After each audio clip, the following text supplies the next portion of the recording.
এসে গেছি মধুময় শ্রীধাম বৃন্দাবন। তাই এখানে কি হবে গো? আজকে এখানে বলেছি রাস হবে, তাই তো? তাই রাস কাকে বলে আগে আমাদের জানতে হবে। রাস কাকে বলে? এই জীবাত্মার সাথে পরমাত্মার মিলনই হলো রাস। ভক্তের সাথে ভগবানের মিলনই হলো রাস। ভক্তের সাথে ভগবানের মিলনই হলো রাস। এই রাস কয় প্রকার? রাস হলো 3 প্রকার। এক হলো রয়্যাকা দন্তস্ব রাস, আরেক হলো রয়্যাকা তালিবস্য রাস, আরেক হলো রয়্যাকা পেটকাটা মধ্যাহ্নস্য রাস। রয়্যাকা তালিবস্য রাস কি? না রাশি রাশি ভরি ভরি যাতে কিনা অনেক বোঝায়। রয়্যাকার পেটকাটা মধ্যাহ্নস্য রাস কি? না ঘোড়া লাগা। এই যে বললাম রয়্যাকা তালিবস্য রাসটা রাশি রাশি ভরি ভরি, তাই রাশি রাশি ভরি ভরি কেমন? না এটা হলো বাবা কি? না এটা হলো এক। এই একটাকে ধরে রেখে যদি আপনি একটার পিঠে একটা শূন্য দেন তাহলে কত হবে? 10। যদি তার পাশে আরেকটা জিরো দেন তাহলে কত হবে? 100। তার পাশে যদি আরেকটা জিরো দেন তাহলে কত হবে? 1000। তার পাশে যদি আরেকটা জিরো দেন কত হবে? 10000। বাবা বাবার আমার সায়েন্সের স্টুডেন্ট ছিল, বলে হচ্ছে বেশ উত্তর দিচ্ছে, অঙ্কে বেশ ভালো। এদিকে আমার বোনেরাও বেশ অঙ্কে ভালো, এটা ভালো করে করতে পারছে। তাই একটাকে ধরে রেখে একটার পাশে আপনি যতই শূন্য দেবেন, শূন্য যতই দেবেন সেই একটার কি হবে? না মান বাড়বে, ভ্যালু বাড়বে, পরিমাণ বাড়বে, রাশি বাড়বে। একটাকে ধরে রেখে যতই শূন্য দেবে ততই মান বাড়বে, পরিমাণ বাড়বে, ভ্যালু বাড়বে, রাশি বাড়বে। আর সব কিছু করতে গিয়ে মানে শূন্য দিতে দিতে দিতে দিতে দিতে দিতে যদি মনে করুন একটাকে আপনি ছেড়ে ফেললেন তাহলে আমাদের মানটা কি দাঁড়াবে? না মানটা দাঁড়াবে 0। তখন এই একটা হলো আমার পরমানন্দ গোবিন্দ। আবার গোবিন্দকে ধরে রেখে আপনি যাই করুন, সংসারে আপনি সবজি ব্যবসা করুন, আপনি শিক্ষকতা করুন, আপনি রাজনীতি করুন, আপনি যাই করুন, এই একটাকে মানে আমার গোবিন্দকে যদি ধরে রেখে যা করবেন, ফেরিওয়ালা করুন, সংসারে যাই করুন, সেটাই আপনার মান থাকবে, সম্মান থাকবে, ভ্যালু থাকবে, পরিমাণ থাকবে, রাশি থাকবে, সব কিছু বজায় থাকবে। আর সংসারে সব কিছু করতে গিয়ে সংসারের জন্য সব কিছু দিতে দিতে দিতে দিতে দিতে দিতে মনে করুন আমার গোবিন্দকে ভুলে গেলেন, আমার গোবিন্দকে ছেড়ে ফেললেন, তাহলে সংসারে আপনার মানটা দাঁড়াবে 0। কারণ সংসারে যাই করুন সেসব কাজের কোনো মূল্য নেই। সব কিছুর আগে আমার ভগবানকে আগে ধরে রাখতে হবে। যতই কাজ কর্ম করুন তাকে যদি ধরে রাখতে পারে তাহলে সংসারে মান সম্মান সবকিছু আপনার অর্থ নীতি সবকিছু বজায় থাকবে। আর সবকিছু করতে গিয়ে যদি আমার ভগবানকে ছেড়ে ফেলেন তাহলে আপনার সংসারে মানটা দাঁড়িয়ে যাবে 0। আপনি কোথাও মান সম্মান কিচ্ছু থাকবে না। আর রয়্যাকার দন্তস্ব রাস কি? না বৈশ্য রাস, যে রাশকে আজ আমরা পরিবর্তন কীর্তন করে চলেছি। এই রাস বানানটি আমরা কেমন করে দেখি? প্রথমে একটি ত্রিভুজের মতো বল, সেই বলটি কি? না সারা ব্রহ্মাণ্ড। তার পাশে একটি আকার দেওয়া হয়, যে আকারটি হলো যোগমায়া শব্দ। ভগবান শ্রীকৃষ্ণ যত যত লীলা করেছেন আমার যোগমায়াকে আশ্রিত করেই করেছে। ওই বলটির একটি বিন্দু দেওয়া হয়, সেই বিন্দুটি কি? না সিন্ধু স্বরূপ। তাহলে হলো কিনা র, আর রয়ের পাশে যে আকারটি বললাম যে আকারটি হলো যোগমায়া স্বরূপ। তাহলে হলো কি? না রয়ে আকার না।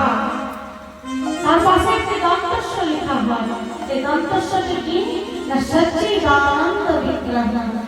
আদি আদি গন্ধে। এই হলো রাগ আর দন্তস্ব রাস। এই রাস নয়, এই হলো রস, পুরোপুরি আস্বাদনের বিষয়। সাধুগণ সাধু ভাষায় বলেছে, আপন তথ্য কথা না বুঝিও যথা কথা, আপনি আপনি প্রিয় সন্তান। তাই রাস হচ্ছে গোপন তত্ত্ব, তা আমাদের জগতের মাঝে প্রচার হলো কেমন করে? একদিন হরপার্বতী একার সাথে বসে কথোপকথন করছিলেন। পার্বতী বলে, প্রভু গো, আপনি তো আমার সব কথাই বলেন, কিন্তু একটি কথা আমি গোপন করেছি। পার্বতী, কি আমার কথা? যাকে আমি তোমায় বলতে ভুলে গেছি, সবাইকে বলেছি। প্রভু, ওই আপনি তো আমার রাজতত্ত্বের কথা বলেননি। সে কি পার্বতী, ওই রাজতত্ত্বের কথা তুমি আমায় বলতে বলো না। ওই রাজতত্ত্বের কথা আমি আমায় বলতে পারবো না। প্রভু, আপনাকে বলতেই হবে, ওই রাজতত্ত্বের কথা আপনাকে আমায় বলতেই হবে। পার্বতী ভীষণ শাসন করে কিছুতেই ছাড়ছে না, বলতেই হবে। ভোলানাথ দেখছে পার্বতী তবে ছাড়বে না, না বলবে। তা শোনো পার্বতী, তুমি যখন একান্তই ছাড়বে না, তবে শোনো, আমি তোমায় রাজতত্ত্ব বলবো, কিন্তু এখানে তোমাকে যেতে হবে সেই গোপন স্থান। তাই ভোলানাথ পার্বতীকে সঙ্গে নিয়ে গেলেন সেই গোপন স্থান। এক বৃক্ষের তলায় গিয়ে বসে বলে, শোনো পার্বতী, আমি যতক্ষণ রাজতত্ত্ব তোমায় বলে যাবো, ঠিক ততক্ষণ তোমায় ভুল দিয়ে যেতে হবে। বলে, প্রভু, তুমি যতক্ষণ রাজতত্ত্ব বলবে, আমি ঠিক ততক্ষণই ভুল দিয়ে যাবো। কেন এই কথা বললে না? ভোলানাথ জানে যে যতক্ষণ পার্বতী ভুল দেবে, ততক্ষণই আমি রাজতত্ত্ব বলবো। ভুল দেওয়া বন্ধ হয়ে গেলে বুঝে যাবো পার্বতী ঘুমিয়ে গেছে, তখন আমার রাজতত্ত্ব বলা শেষ হয়ে যাবে। যেমন দাদু ঠাকুমা না, যখন নাতি খুব চেত করে, নাতিরা বলে, ও দাদু, দাদু কোথায়, একটা আমার গল্প বলো না, একটা আমার গল্প শোনা। দাদু ঠাকুমা কি বলে? বলে, শোনো ভাই, আমি যতক্ষণ গল্প বলবো, ঠিক ততক্ষণ তোমার ভুল দিতে হবে, দেবে তো? হ্যাঁ দাদু, তুমি যতক্ষণ গল্প বলবে, ঠিক ততক্ষণই ভুল দেবো। দাদু জানে যে গল্প শুনলেই নাকি আমার ঘুমিয়ে পড়বে, তাহলে যতক্ষণই ভুল দেবে, ততক্ষণই বুঝতে পারবো না আমি আমার জেগে আছে, গল্প বলবো। আর ভুল দেওয়া বন্ধ করে দিলেই নাকি আমার ঘুমিয়ে গেছে, তাহলে আমার গল্প বলা শেষ হয়ে যাবে। ভোলানাথ তো ঠিক নয়, পার্বতীকে বলে, পার্বতী শোনো, আমি যতক্ষণ তোমায় রাজতত্ত্ব বলে যাবো, ঠিক ততক্ষণ তোমায় ভুল দিয়ে যেতে হবে। তাই ভোলানাথ ত্রিশূলকে ডেকে বলেন, ত্রিশূল, তবে শোনো, 10 থেকে 14 পর্যন্ত যে সমস্ত জীবকুল প্রাণীকুল আছে, তুমি সকলকে দূরীভূত করো। বলে, বেশ। ত্রিশূল বললেন যে 10 থেকে 14 ক্রোশ পর্যন্ত যে সমস্ত জীবকুল প্রাণীকুল ছিল, সকলকে দূরীভূত করবে। সকলকে দূরীভূত করে ভোলানাথ রাজতত্ত্ব বলতে শুরু করল। ভোলানাথ রাজতত্ত্ব বলে যাচ্ছে ধীরে ধীরে, আর পার্বতী ঘুম দিয়ে চলেছে।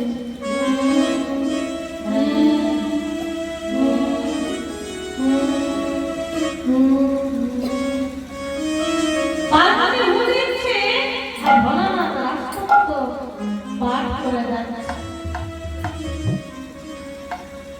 এমন সময় হয়েছে কি, ঘুম দিতে দিতে মা ঘুমিয়ে পড়ে গেছে।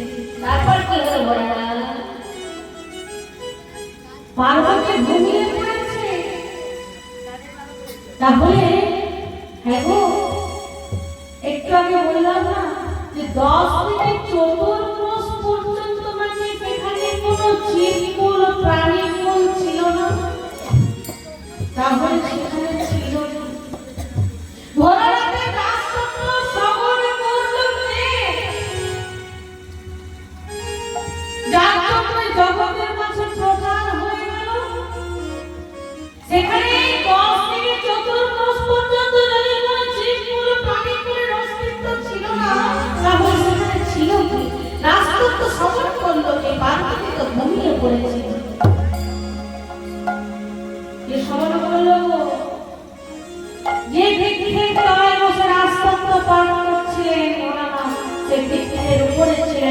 সুখ পক্ষীর বাসা। যেখানে কোনো সুখ পক্ষী ছিল না, ছিল একটা সুখ পক্ষীর ভোলা। দেখো মা, আমরা তো গ্রাম বাংলার মানুষ। তাই আপনাদের সকলের বাড়িতে নিশ্চয়ই হাঁস মুরগি আছে, হাঁস মুরগি পালন করেন তো?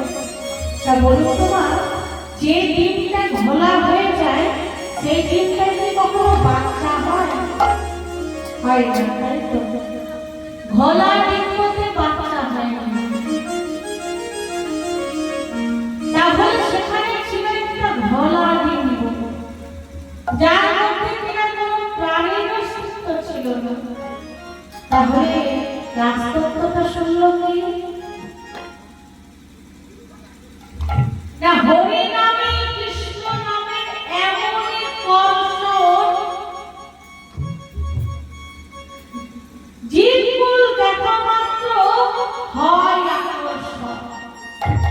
এই কৃষ্ণ নামের এমনই কর্ষণ, যখন ভোলানাথ রাজতত্ত্ব বলে যাচ্ছে আর ওই ভোলা ডিম্বটার সঙ্গে যখন ওই কৃষ্ণ নামের কর্ষণ হতে শুরু করে, এইটা কৃষ্ণ নামের সাথে কর্ষণ হচ্ছে, ওই কর্ষণ হতে হতে হতে হতে হতে ওই ভোলা ডিম্বটার মধ্যে একটা প্রাণীর সঞ্চার হয়। সেই ভোলা ডিম্বটা থেকে একটা সুখ পক্ষীর জন্ম হলো। সুখ পক্ষী কিন্তু বসে বসে রাজতত্ত্ব শ্রবণ করছে। যেইটা দেখছে মা পার্বতী ঘুমিয়ে পড়েছে, মনে মনে ভাবছে তাই তো, মা তো ঘুমিয়ে পড়েছে, তাহলে কি আমার রাজতত্ত্ব শ্রবণ করা হবে না? না, আমাকে যে রাজতত্ত্ব শ্রবণ করতেই হবে, আমাকে রাজতত্ত্ব শ্রবণ করতেই হবে। কিন্তু আমি কি করবো? এই সুখ পক্ষী মা পার্বতীর কণ্ঠস্বরে সব মিলিয়ে ধীরে ধীরে হু দিয়ে গেল। ভোলানাথের রাজতত্ত্ব বলা শেষ হয়েছে। বলে, পার্বতী, তুমি রাজতত্ত্ব শ্রবণ করেছ? কই না তো প্রভু। তারপর কি হলো? সেই কি আমি এতক্ষণ রাজতত্ত্ব বলে গেলাম, তুমি হু দিয়ে গেলে, আবার এখন বলছো তুমি তারপরে কি হলো, তুমি রাজতত্ত্ব শ্রবণ করোনি? মানে না প্রভু, তাহলে তাহলে কে রাজতত্ত্ব শ্রবণ করলো? কেউ তোমার কণ্ঠস্বরে সামনে নিয়ে হু দিয়ে গেল। চতুর্দিকে ভগবান লক্ষ্য করে দেখছি, দেখে ওই তো বৃক্ষের উপরে একটা সুখ পক্ষী বসে রয়েছে। বলে, ওরে সুখ, তোরে না তুই আজ রাজতত্ত্ব শ্রবণ করেছিস, পার্বতীর কণ্ঠস্বরে সামনে নিয়ে হু দিয়ে দিয়েছিস। ত্রিশূলকে বলে, ত্রিশূল যাও সুখ পক্ষীকে তুমি প্রাণে বধ করে এসো। ত্রিশূল ওই সুখ পক্ষীর পিছনে পিছনে ধাওয়া করতে করতে চলে যাচ্ছে। আর সুখ পক্ষী প্রাণের হয়ে বাঁচার জন্য উঠতে উঠতে উঠতে উঠতে উঠতে চলে যাচ্ছে। আর এদিকে হয়েছে কি, ব্যাসদেবের পত্নী দেবরূপী প্রভাতকালে ঘুম থেকে উঠে তারপর স্নান করে আর বাহিরে দাঁড়িয়ে যেই না মা আমার বড় বড় একটা হা করে চুল ভাবছে। অমনি হয়েছে কি, সে সুখ পক্ষী উঠতে উঠতে উঠতে উঠতে যেই না লক্ষ্য করেছে, মনে মনে ভাবছে এই তো আমার উপযুক্ত স্থান। আমি যদি আজ দেবরুচির গর্ভে প্রবেশ করি, তাহলে ত্রিশূল আমায় আর বধ করতে পারবে না। সুযোগ বুঝে সুখ পক্ষী দেবরুচির গর্ভে প্রবেশ করলে, দেবরুচির গর্ভে তিনি 3 বারকে লাগালেন ছেড়ে দিয়ে। 1 মাস 2 মাস 3 মাস করে 10 মাস 10 দিন অতিক্রান্ত হলো, কিন্তু মায়ের আমার কোনো সন্তান সন্ততি হলো না। 1 বছর 2 বছর করে 18 বছর অতিক্রান্ত হওয়ার পর ওই সুখ পক্ষী সুপ্রেম রূপে জন্মগ্রহণ করে বিবসনা অবস্থায় ছুটতে ছুটতে চলে গেলেন গভীর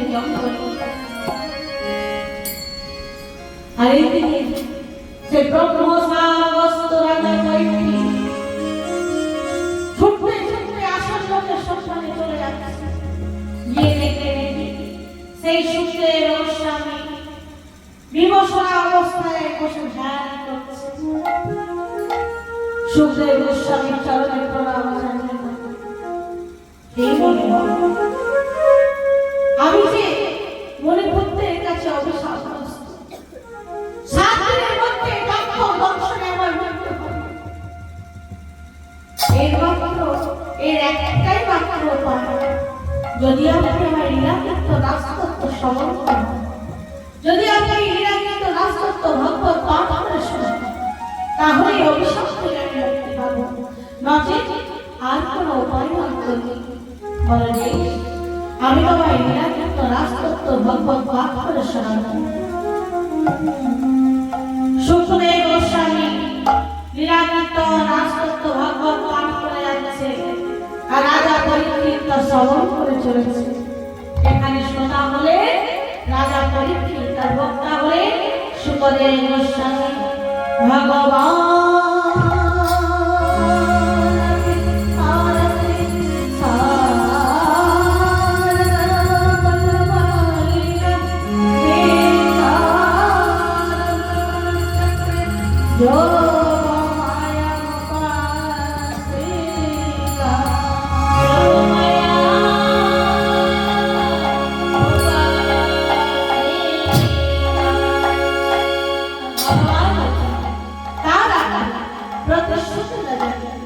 ভগবান শ্রীকৃষ্ণ কাদের কাছে প্রতিশ্রুতিবদ্ধ ছিলেন?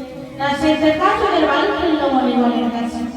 ত্রেতাযুগের বালকতুল্য মণিগণ যখন জানতে পারলেন রামচন্দ্র স্বয়ং ভগবান, রামচন্দ্রের চরণে প্রণাম জানিয়ে বললেন, প্রভু এই জগতের লোক আপনাকে জানে না, এই জগতের লোক আপনাকে চেনে না, এই জগতের লোক আপনাকে চেনার চেষ্টাও করে না। আমার যখন জানতে চিনতে পেরেছি প্রভু, ওই আপনার চরণ কমলে আমাকে স্থান দিন। আমি একজন রমণীর পতি হয়ে তার ইজ্জত রক্ষা করতে পারছি না, আর তোমাদের এতগুলো রমণীর পতি হওয়া কেমন করে? তাছাড়া তোমরা তো হলে পুরুষ, পুরুষের কি কখনো পতি হওয়া যায়? বলে প্রভু এখানে পুরুষের মাত্র আপনি, আর আপনার যে সকল জীবগণ রয়েছে আমরা সকলেই হলাম প্রকৃতি। বলে বেশ, যাও যাও, বলে আমি তোমাদের কথা দিলাম, তোমরা বৃন্দাবনে ব্রজগোপী হয়ে জন্মগ্রহণ করো। সেই বৃন্দাবনে ব্রজগোপী হয়ে জন্মগ্রহণ করেছে সেই ত্রেতাযুগের বালকতুল্য মণিগণ। তারা বৃন্দাবনে জন্মগ্রহণ করে তারা কৃষ্ণ কথা ছাড়া আর কথা বলে না। তারা কৃষ্ণ কৃষ্ণ বলে মুখে, তারা কৃষ্ণ কৃষ্ণ বলে মুখে, তারা কৃষ্ণ কৃষ্ণ বলে মুখে,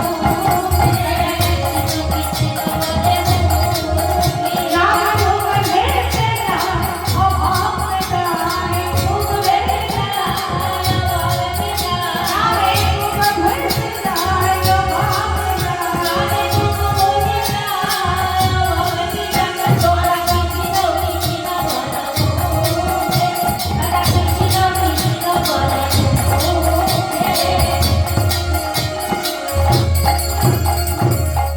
একবার যখন বলে দিদি, বলে শোনো শোনো, এখানে মা মহামায়া কাত্যায়নী আছে, যদি মা মহামায়া কাত্যায়নী সাধন করো তাহলে রামের নন্দন কৃষ্ণকে পতি রূপে লাভ করবে।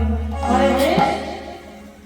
আর সকলে যমুনার তীরে এসে যমুনার বালুকা দিয়ে যজ্ঞের মূর্তি গঠন করে আর সকলে একসঙ্গে মাকে রাখছে। বৃন্দাবনের ফল ফুল মায়ের চরণে অর্পণ করে মাকে রাখছে। কোথায় শিবের শুভঙ্করী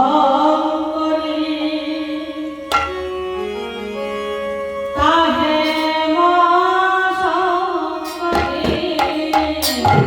শিবের শুভঙ্করী তাহে মা শঙ্করী, মা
অভয়া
আমাদের একবার গভীর রূপে মিলিয়ে দে মা।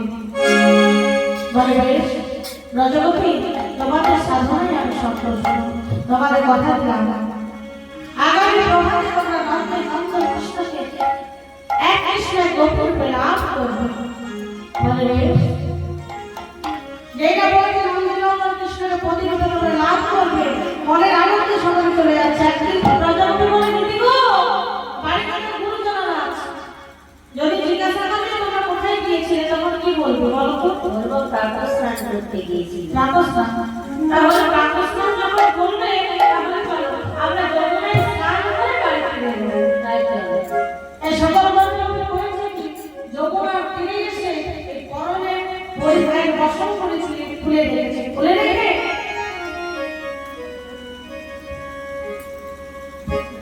অঙ্গে একটা চেরি বসন ধারণ করে আর সকলে জলে স্নান করতে নেমেছে। তারা মনে আনন্দে জলে নেমেছে। কেমন হবে? ও তারা নামিয়া যমুনার জলে সদাই কৃষ্ণ কৃষ্ণ বলে, নামিয়া যমুনার জলে সদাই কৃষ্ণ কৃষ্ণ বলে, নামিয়া যমুনার জলে সদাই কৃষ্ণ কৃষ্ণ বলে, নামিয়া যমুনার জলে সদাই কৃষ্ণ কৃষ্ণ বলে। আমার কথা মুখে নাহি বলে, আমার কথা মুখে নাহি বলে, খাই গো আমার কথা মুখে নাহি বলে, খাই কথা মুখে নাহি বলে, খাই গো অনেক কথা বলে না, আর কথা বলে না, আর কথা বলে না, আমি কথা বলে না, কৃষ্ণ বলে আমি কথা বলে না, সদাই কৃষ্ণ কৃষ্ণ বলে আমি কথা বলে না। তারা সদাই কৃষ্ণ কৃষ্ণ বলছে আর জলকেলি করছে। ও মা, আপনার যখন উপরে স্নান করতে যান কি করে করে? পরনে কাপড়গুলো সব খুলে অঙ্গে একটা গামছা পরে তারপর ওড়না পরে স্নান করেন, তাই তো? রকম প্রজাপতিরা পরনে পরিধান বসন করে খুলে নিয়েছে তীরে, আর অঙ্গে কি করে চেলি বসন ধারণ করে নাইতে গেছে। আর এদিকে চতুরেশ্বরী গোবিন্দ চুপি চুপি চোরের মতো এসেছে। এসে যমুনাকে বলে, ও যমুনা, বলে ও যমুনা, বলি তুমি কি চোখে দেখতে পাও না, নাকি কানে শুনতে পাও না? তোমার মধ্যে ব্রহ্মগোপীরা নাইতে নেমেছে, তুমি প্রবল ভেগে ব্রহ্মগোপীদের পরিধান পরনে চেরি বসনগুলি সব ভাসিয়ে নিয়ে চলে গেছে। ভগবান শ্রীকৃষ্ণের আদেশে যমুনা প্রবল বেগে ভেগে আর ব্রজগোপীদের পরনে চেরি বসনগুলি সব ভাসিয়ে নিয়ে চলে গেছে। ব্রজগোপীরা হয়ে গেছে বিমোচনা। আর চতুরেশ্বরী গোবিন্দ করেছে কি পরিধান যে বসনগুলি তীরে খুলে রেখেছিল, যে তীরের বসনগুলি একটি একটি করে চোরের মতো চুরি করে আর কদম বৃক্ষের কাছে তুলে রাখলেন। তুলে রেখে আর কদম বৃক্ষের ডালে বসে আর মৃদু মৃদু স্বরে বলছে আর ব্রজগোপীরা মনের আনন্দে জলকেলি করছে বিমোচনা অবস্থায়। তাদের তো দেহ দেহ কিছু জ্ঞানই নেই, মনের আনন্দে জলকেলি করে। ভোগরে ব্রজগোপী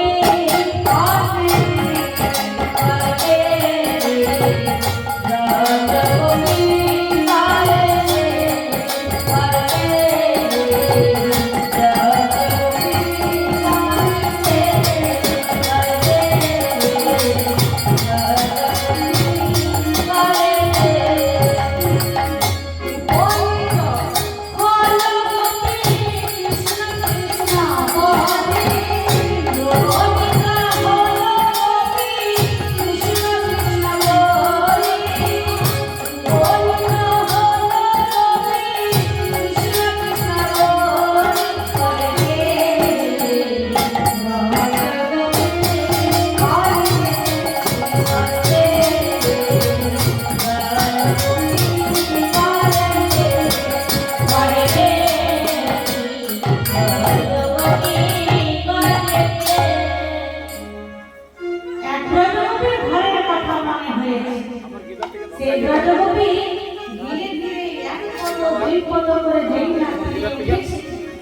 তীরে উঠে দাঁড়িয়ে কি আরে আর পরে কোনভাবে বসন্তগুলি কোথায় গেল সব হয়ে গেছে জমার দিকে দাঁড়িয়ে আমার অঙ্গের চেলি বসন সেও হারিয়ে গেছে।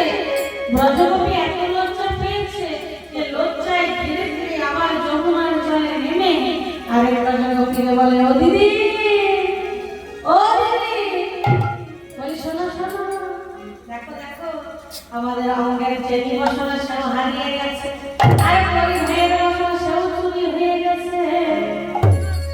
যেই না দেখি সব হারিয়ে গেছে হবে এখন আর এমন সময় হয়েছে কি ওই গোবিন্দ কদম বৃক্ষের ডালে বসে যে বংশী ধ্বনি করছিলেন সেই কদম বৃক্ষের প্রতিবিম্বটি অর্থাৎ ছবিটি পড়েছে জলের মধ্যে যমুনার জলে।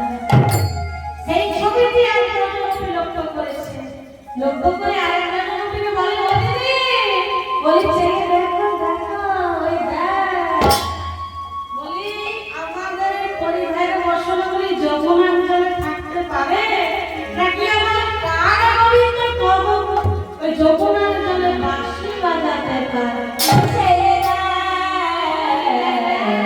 ওই দেখ ভালো করে দেখ ওই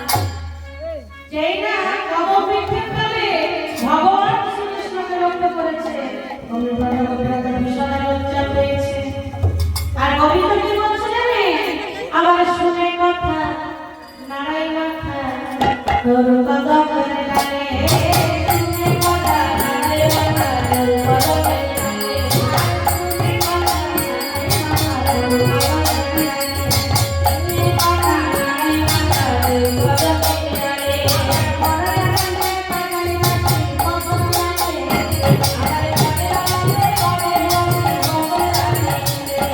মনে রাখবে পাগল নাচি মন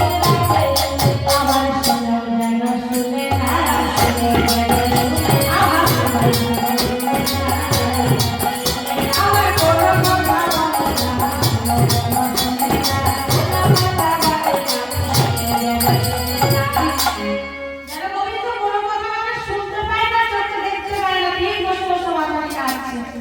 আরে ব্রজগোপীরা সকলে বলে বলে কালা চাও বলে ভালো চাও তো আমাদের বসনগুলি ফিরিয়ে দাও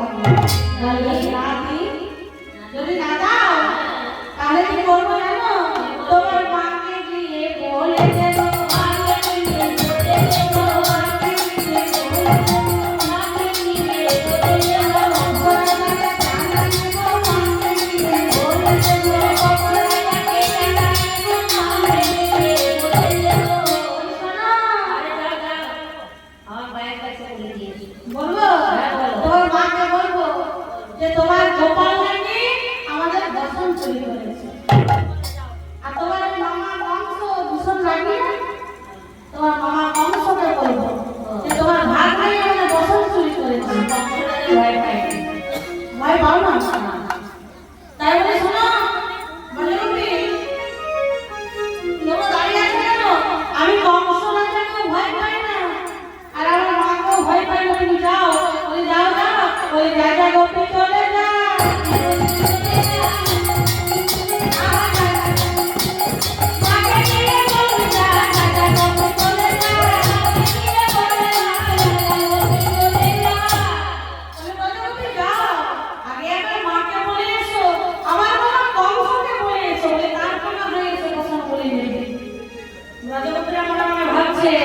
আর গোবিন্দ আমাদের হাতে ধরা পড়েনি আজ আমরাই গোবিন্দের হাতে ধরা পড়ে তাই সকলে গোবিন্দকে করুণায় বিনয় করে বলে ওহে কালা আজা আমরা যে জীবনে রমণী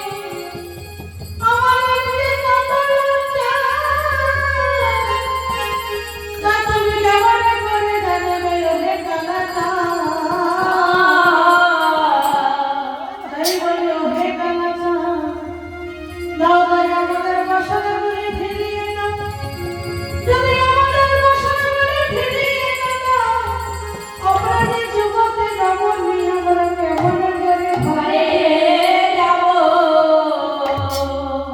দাও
ভগবান শ্রীকৃষ্ণ বলে শোনো ব্রজবতী এইভাবে এক হস্ত বাড়িয়ে বসন চাইলে আমি বসন দান করি এক হস্ত বাড়িয়ে বসন চাইলে আমি বসন দিই না দুঃশাসন যখন দ্রৌপদীর বস্ত্র হরণ করেছিল দ্রৌপদী এক হস্ত বস্ত্র চাপা দিয়ে এক হস্ত বাড়িয়ে বলেছিল প্রভু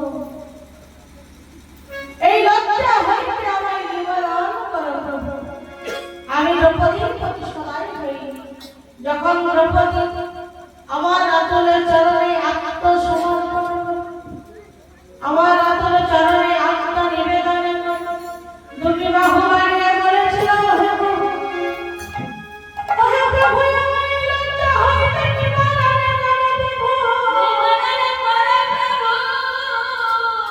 আমি দ্রৌপদীর প্রতি সদাই হই আমি দ্রৌপদীর প্রতি সদাই হয়ে দ্রৌপদীকে বস্ত্র দান করেছিলাম তাই বলি শোনো ব্রজবতী এই এক হস্ত বানিয়ে বসনে দেখি আমি বসনে দিই এই সকল ব্রজবতী দুটি বাহু বানিয়ে বসন চাইছি বলে কালাচা আমরা যে যুবতী রমণী আমরা এই বিবসনের অবস্থায় কেমন ঘরে ঘরে যাব ঘরে ঘরে যে কোনো জন্য আছে আমাদের যে কত লজ্জা পেয়ে তুমি কেমন করে বলো ওই কালাচা